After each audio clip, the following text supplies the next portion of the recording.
ꯑꯩꯈꯣꯏ ꯃꯅꯤꯄꯨꯔꯁꯦ ꯀꯩꯅꯣꯝ ꯇꯧꯔꯦꯀꯣ ꯍꯟꯗꯛꯇ ꯇ꯭ꯔꯣꯡꯂꯥꯎꯕꯤꯗ ꯊꯣꯛꯈꯤꯕ ꯂꯥꯏꯕꯛ ꯊꯤꯕ ꯌꯥꯝꯅ ꯇꯝꯊꯤꯕ ꯊꯧꯗꯣꯛ ꯑꯗꯨꯗ ꯑꯉꯥꯡ ꯑꯅꯤꯅ ꯂꯩꯈꯤꯗꯕ ꯑꯗꯨꯒ ꯑꯉꯥꯡ ꯑꯅꯤ ꯑꯗꯨꯒꯤ ꯃꯃꯥꯅ ꯁꯥꯊꯤꯅ ꯁꯣꯛꯇꯨꯅ ꯍꯣꯁꯄꯤꯇꯥꯜꯗ ꯂꯩꯀꯠꯅꯈꯤꯕ ꯑꯗꯨꯒꯤ ꯊꯧꯗꯣꯛ ꯑꯗꯨ ꯑꯍꯥꯟꯕꯗ ꯃꯌꯥꯝꯅ ꯀꯨꯀꯤꯅ ꯆꯠꯊꯔꯛꯄ ꯑꯦꯇꯦꯛꯅꯤ ꯍꯥꯏꯅ ꯂꯣꯏꯅ ꯈꯟꯅꯗꯨꯅ ꯂꯩꯔꯛꯄꯅꯤ ꯑꯗꯨꯕꯨ ꯍꯟꯗꯛ ꯅꯨꯃꯤꯠ ꯈꯔꯅꯤꯁꯤꯗ ꯑꯣꯖꯥ ꯆꯣꯡꯊꯥꯝ ꯕꯤꯖꯣꯏꯅ ꯀꯨꯀꯤꯅ ꯆꯠꯊꯕ ꯅꯠꯇꯦ ꯑꯩꯈꯣꯏ ꯇꯝꯄꯥꯛꯇ ꯂꯩꯕ ꯃꯤꯑꯣꯏ ꯈꯔꯅ ꯃꯁꯥꯒꯤ ꯄꯣꯂꯤꯇꯤꯀꯦꯜ ꯑꯦꯗꯚꯥꯟꯇꯦꯖ ꯈꯔ ꯂꯧꯅꯕꯒꯤꯗꯃꯛ ꯃꯤ ꯅꯦꯛꯇꯨꯅ ꯆꯠꯊꯍꯟꯈꯤꯕ ꯊꯧꯗꯣꯛꯅꯤ ꯍꯥꯏꯅ ꯃꯔꯥꯟ ꯁꯤꯔꯛꯈ꯭ꯔꯕ ꯃꯇꯨꯡ ꯃꯌꯥꯝꯒꯤ ꯑꯣꯄꯤꯅꯤꯌꯟꯁꯤ ꯈꯔ ꯑꯃꯅ ꯑꯣꯖꯥ ꯆꯣꯡꯊꯥꯝ ꯕꯤꯖꯣꯏꯅ ꯍꯥꯏꯕ ꯆꯨꯝꯃꯤ ꯍꯥꯏꯗꯨꯅ ꯃꯍꯥꯛꯄꯨ ꯁꯧꯒꯠꯄ ꯈꯔ ꯑꯗꯨꯒ ꯑꯣꯖꯥ ꯕꯤꯖꯣꯏ ꯂꯥꯜꯂꯤ ꯃꯍꯥꯛ ꯑꯁꯤ ꯃꯩꯇꯩꯒꯤ ꯃꯔꯛꯇ ꯌꯨꯕ ꯇꯤꯡꯈꯪ ꯑꯃꯅꯤ ꯍꯥꯏꯅ ꯃꯍꯥꯛꯄꯨ ꯍꯥꯠꯀꯗꯕꯅꯤ ꯇꯨꯞꯀꯗꯕꯅꯤ ꯍꯥꯏꯅ ꯀꯤꯍꯟꯕꯁꯨ ꯌꯥꯎꯔꯤ ꯑꯣꯖꯥ ꯕꯤꯖꯣꯏꯅ ꯍꯥꯏꯕꯒꯤ ꯃꯇꯨꯡ ꯏꯟꯅ ꯃꯍꯥꯛꯅ ꯍꯧꯈꯤꯕ ꯏꯝꯄꯦꯛ ꯇꯤꯚꯤꯒꯤ ꯃꯅꯨꯡ ꯍꯨꯠꯅꯒꯤ ꯄ꯭ꯔꯣꯒ꯭ꯔꯥꯝ ꯑꯃꯗ ꯍꯣꯁꯅ ꯍꯪꯂꯛꯄꯒꯤ ꯃꯇꯨꯡ ꯏꯟꯅ ꯃꯍꯥꯛꯅ ꯁꯨꯝꯅ ꯍꯥꯏꯈꯤ ꯇ꯭ꯔꯣꯡꯂꯥꯎꯕꯒꯤ ꯊꯧꯗꯣꯛ ꯑꯁꯤ ꯇꯝꯄꯥꯛꯂꯣꯝꯗꯒꯤ ꯀꯥꯞꯄ ꯃꯥꯜꯂꯤ ꯍꯥꯏꯅ ꯍꯥꯏꯈꯤ ꯃꯍꯥꯛꯅ ꯁꯤꯗꯒꯤ ꯍꯦꯟꯅ ꯑꯇꯣꯞꯄ ꯀꯔꯤꯁꯨ ꯄꯟꯈꯤꯗꯦ ꯍꯥꯏꯅꯁꯨ ꯍꯥꯏꯔꯤ ꯃꯁꯤꯗ ꯑꯔꯥꯝꯕꯩ ꯇꯦꯡꯒꯣꯜꯒꯤ ꯂꯨꯆꯤꯡ ꯄꯨꯔꯦꯟ ꯀꯣꯔꯧ ꯉꯥꯟꯕꯅ ꯁꯥꯔꯞꯂꯤ ꯔꯤꯌꯦꯛ ꯇꯧꯗꯨꯅ ꯃꯩꯇꯩꯅ ꯃꯩꯇꯩ ꯍꯥꯠꯀꯗ꯭ꯔꯣ ꯍꯥꯏꯅ ꯈꯨꯝꯂꯛꯈꯤ ꯍꯥꯏ ꯃꯔꯝ ꯑꯁꯤꯅ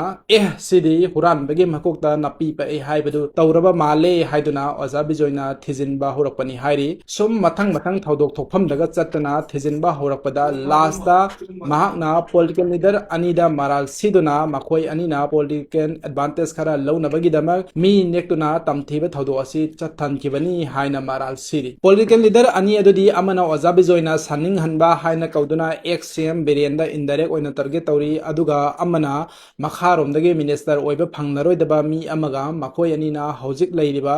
ꯈꯦꯝꯆꯥꯟꯅ ꯂꯨꯆꯤꯡꯕ ꯁꯔꯀꯥꯔ ꯑꯁꯤ ꯊꯨꯒꯥꯏꯗꯨꯅ ꯄꯤ ꯑꯥꯔ ꯑꯃꯨꯛ ꯍꯟꯅ ꯊꯝꯖꯤꯟꯅꯕ ꯍꯣꯠꯅꯔꯛꯄ ꯊꯧꯁꯤꯜꯅꯤ ꯍꯥꯏꯅꯁꯨ ꯃꯔꯥꯜ ꯁꯤꯔꯤ ꯃꯔꯝ ꯑꯁꯤꯅ ꯃꯍꯥꯛꯅ ꯑꯦꯟ ꯑꯥꯏ ꯑꯦꯅ ꯂꯧꯈꯠꯈꯤꯕ ꯀꯦꯁ ꯑꯁꯤ ꯍꯧꯖꯤꯛꯐꯥꯎ ꯄꯕ꯭ꯂꯤꯛꯇ ꯀꯔꯤ ꯑꯃꯠꯇ ꯈꯪꯍꯟꯗ꯭ꯔꯤꯕꯁꯤ ꯀꯔꯤꯒꯤꯅꯣ ꯀꯅꯥꯕꯨ ꯀꯟꯈꯠꯅꯕ ꯍꯣꯠꯅꯔꯤꯕꯅꯣ ꯑꯊꯨꯕꯗ ꯑꯦꯟ ꯑꯥꯏ ꯑꯦꯅ ꯃꯅꯤꯄꯨꯔ ꯃꯤꯌꯥꯝꯗ ꯆꯦꯟꯅꯔꯤꯕ ꯀꯜꯄ꯭ꯔꯤꯠ ꯑꯗꯨ ꯂꯩꯕꯥꯛ ꯃꯌꯥꯝꯗ ꯑꯦꯟ ꯑꯥꯏ ꯑꯦꯅ ꯈꯪꯍꯟꯒꯗꯕꯅꯤ ꯑꯗꯨꯒ ꯂꯣꯒꯤ ꯑꯣꯏꯕ ꯑꯦꯛꯁꯟ ꯂꯧꯈꯠꯇꯨꯅ ꯁꯤꯕꯒꯤ ꯆꯩꯔꯥꯛ ꯐꯥꯎꯕ ꯄꯤꯕ ꯌꯥꯕ ꯊꯕꯛꯅꯤ ꯍꯥꯏꯈꯤ ꯑꯗꯨꯒ ꯀꯔꯤꯒꯨꯝꯕ ꯀꯦꯁ ꯑꯁꯤꯒꯤ ꯃꯇꯥꯡꯗ ꯑꯦꯟ ꯑꯥꯏ ꯑꯦꯅ ꯃꯤꯌꯥꯝꯗ ꯑꯊꯨꯕ ꯃꯇꯝꯗ ꯈꯪꯍꯟꯗ꯭ꯔꯒꯗꯤ ꯀꯣꯔꯠꯇ ꯆꯠꯇꯨꯅ ꯑꯦꯟ ꯑꯥꯏ ꯑꯦꯒꯤ ꯃꯊꯛꯇ ꯂꯤꯒꯦꯜ ꯑꯦꯛꯁꯟ ꯂꯧꯕꯤꯅꯕ ꯋꯥꯀꯠꯂꯒꯅꯤꯁꯨ ꯍꯥꯏꯔꯤ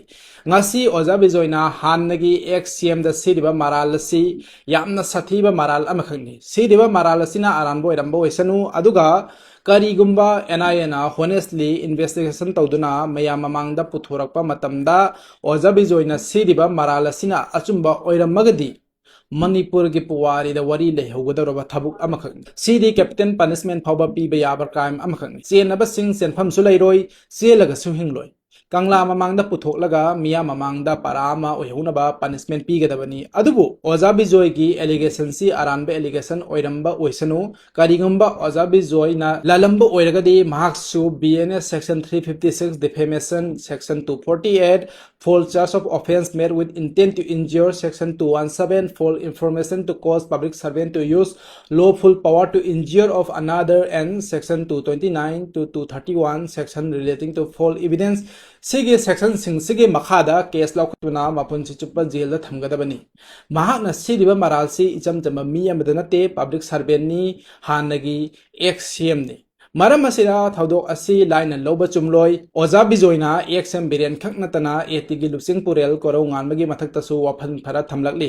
महाकना हाइबगी मतुंग इन्ना आइना कोट तौजरी वही असि आइगी नते ओजा बिजोयगी मचिंदगी थोखिबा वहीनि महाकना एतिगी कमांडर इन चीफ कोरौ nganbabu फानेक मरुमदा लोटपा नुपा हाइना हाइ फानेक मरुमदा लोटपा नुपा कौय असिगुम्बा दुक्किगन ममीनने थौना फरबा मैतै नोंसा मयामगी लीडर ओइरगदी खंगजदबा लेबाकिने तोक्तले मयामसे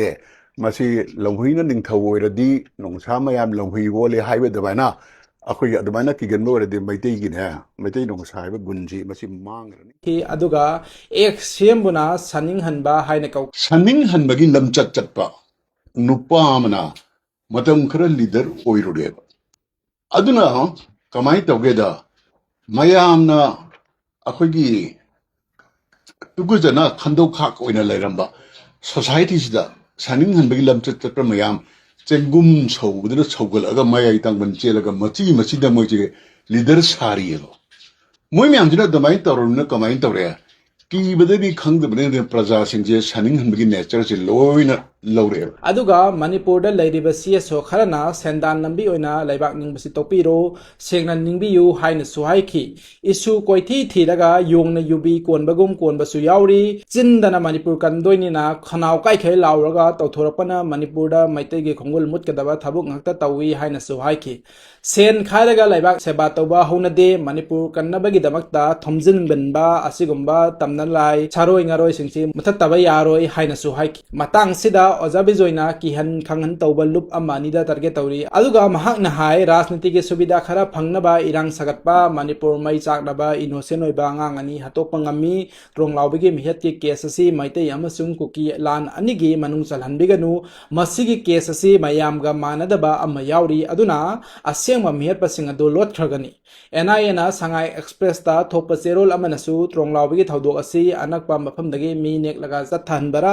ꯆꯤꯡꯅꯩ ꯍꯥꯏꯅ ꯐꯣꯡꯈꯤ ꯍꯥꯏꯅꯁꯨ ꯑꯣꯖꯥ ꯕꯤꯖꯣꯏꯅ ꯐꯣꯡꯗꯣꯛꯈꯤ ꯑꯣꯖꯥ ꯕꯤꯖꯣꯏꯒꯤ ꯃꯐꯝꯗ ꯏꯕꯤꯗꯦꯟꯁ ꯀꯌꯥ ꯂꯩ ꯁꯔꯀꯝꯁꯇꯥꯟꯁꯦꯁ ꯏꯕꯤꯗꯦꯟꯁ ꯀꯌꯥ ꯑꯃꯁꯨ ꯌꯥꯎꯔꯒ ꯀꯣꯔꯥꯕꯣꯔꯦꯠ ꯇꯧꯏ ꯍꯥꯏꯅꯁꯨ ꯍꯥꯏꯈꯤ ꯃꯁꯤꯗ ꯑꯩꯈꯣꯏꯅ ꯍꯧꯖꯤꯛ ꯈꯪꯒꯗꯕꯁꯤ ꯑꯣꯖꯥ ꯕꯤꯖꯣꯏꯅ ꯍꯥꯏꯔꯤꯕꯁꯤꯡ ꯑꯁꯤ ꯂꯣꯏꯅꯃꯛꯇꯤ ꯆꯨꯝꯃꯤ ꯍꯥꯏꯕꯒꯤ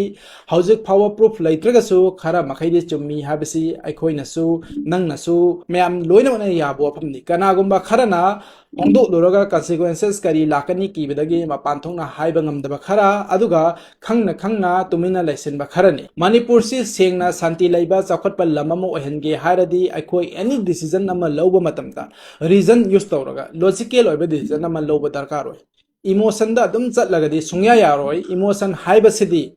ꯔꯥꯖꯅꯤꯇꯤ ꯇꯧꯕꯁꯤꯡꯒꯤ ꯈ꯭ꯋꯥꯏꯗꯒꯤ ꯂꯥꯏꯕ ꯁꯦꯟꯁꯨ ꯇꯤꯡꯗꯕ ꯈꯨꯠꯂꯥꯏ ꯑꯃꯈꯛꯅꯤ ꯏꯃꯣꯁꯟ ꯌꯨꯁ ꯇꯧꯗꯨꯅ ꯆꯝꯂꯕ प्रजा कया मोइथेम तौबा ब्रेन वाश तौबा लीडर कया अमसु लैरी ओजा बिजोयना हाइबदा महाकी मयुमदा थुगा येखाइगेना मियोय खरा हाना लाखरे हाइरी हाइरिबा मियोयसिंग अदुगा वरी सानबा मतमदा रीजन यूज तौदना लॉजिक यावदना हेरा अदोइसु यारोइना हाइरखी हाइरी अदोइसु हाइबा वाइसि यौखरगदी मखाताना वरी साबदा फोल तारोइदबनी अदुगी मिदुगा मखाताना वरी साबगी भेलु लैते मणिपुर कन्बा हाइबसी मी अमखकी नत्रगना लुप अमखकी दायित्व नते मसी अखोय पुंबगी दायित्वनि कनागुंबा ऑर्गेनाइजेशन अमा अनिना मखोयबु एपेक्स बॉडी ओइना उन्नबा होनदुना मणिपुर कन्बसी मखोयगे ठेकागुम ओथोकले हाइबसी मयाम लोइना खंगनरबा वफमनि मखोयना हाइबा वा ताद्रगना किहनबा सेंगदोखनबा बॉयकॉट तौबा सुमाय ब्लैकमेल तौबा नत्रगा किहन खंगनबा तौरगा पावर एक्सरसाइज तौनबा होनबा लुप कया अमा यावरे सेम खेमचानना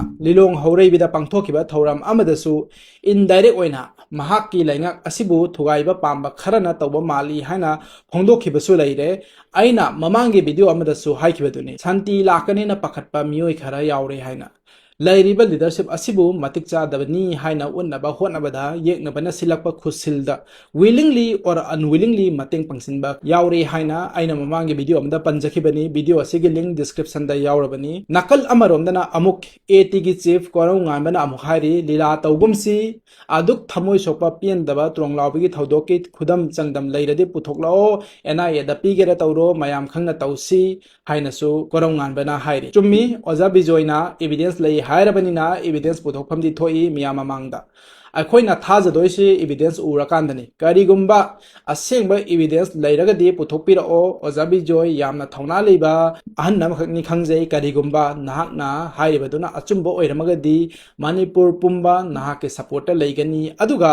मारा लेबसिंगसु अहकपा चैराक फंगनबा दाबी तौगदबनी मसिगी इशू असि पर्सनल बैटल ओंथोपिगनु नखोय मसेलगिदि पर्सनल बैटल ओइरगसु अखोय पब्लिकगिदि पब्लिक इशूनी हाइना लौजै मरम मसिना एविडेंस पुथोकपाबु ओइरो दंडी पीबाबु ओइरो लैबाक मियाम ममांगदा तौगदबदि मरम मसिना मणिपुर मियामनसु अचुंबगी दबंग लेपकदबनी आइगी मी नंगी मी थीदना अचुंबदु चुम्मी अरांबना लाली हाइबा ngambagi thona leigedabani अखोयगे लैबाकसिना नोंग नोंगगी सुम मंगसिलपगे मरमसि अखोय मसेल आइगी मीनी हाइदुना कुपसिनदुना अदुम थमजिनबा अदुगा आइगी मी ओक्तबदुना मागी लमतत हुंगलकप्रदि सुंगों हुंगलकपा नाइदबा फी मरुमदा अदुम डर्टी गेम दो अदुम सानरगा लैबा अदुगा अखोयना ब्लाइंड ओइसिनदुना लैबदगी सोइबनी आइगी केंद्रगी MLA नत्रगना आइगी मरी मतानी अदुना कंदबा यादेना MLA सिंगसि मागी मीसिंगना पंगंद कनबदै हुरानबा power करांबा ngaktoirapani kanaagumba MLA amagi mathakta organization amana kainoma hairogadi paisa piraga nekpa natragana masa bathanda laksabara group khara thorakani aduga aikogi MLA da kariyamta haibe yaroi madi laini madi manipur gi khanba mini मागी मयुक्ता लेबसिंग मणिपुर गी यंगनबनी cookie मिचंगनी अदुनी Adani हाइन हेरकन मरी मखोंग समनबरा समनदबरा allegation पंगतौ तौसिनरनी अदुगा तुम खरा लेरगा इहो हुरुमबसिंगसु मांगखरनी पैसा खरा पिथोक फिसिन तौनरगा यानखरनी मसी प्रजाना खंगदब उदब नते अदुबु हाइबा ngamdabadagi haidaba khara aduga ithau natena laithopa kharani hairasu amuk aikoina tawriba thabuksi nahoina tawba ngambra haina onsilaga hanglaktoini ngami hairogana lao thoro natung ilakega haidoni waidade masigi waisi inbox da natraga comment da toina thengnaba yoromgani adomna phone number piu wari yamda sanasi haina sum message thajilapga yoromgani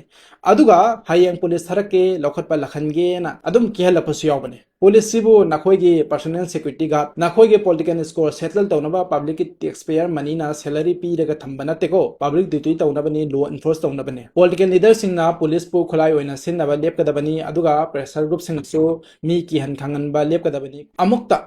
Laibak se Santi Lehense. Santi Purang na buho na bada may thadok loisiko. Thank you so much for watching. I will see you in the next video.